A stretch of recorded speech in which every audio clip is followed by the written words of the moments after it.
right, today we're gonna bring sandbags, and the reason I buy these sandbags for two reasons.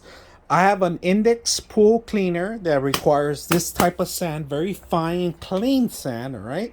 Now this one's purified sand, high graded, purified filter sand. So that means it's high graded, cleaning, removal of any kind of glass or any other items that are included in some of the sands. Now, the only reason I buy this one is because I use it for my aquariums, and I do have a large aquarium here.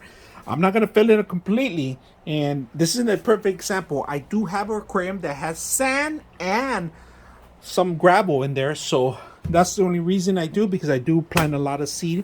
I do aquascaping with this sand, very fine, and I use them many times.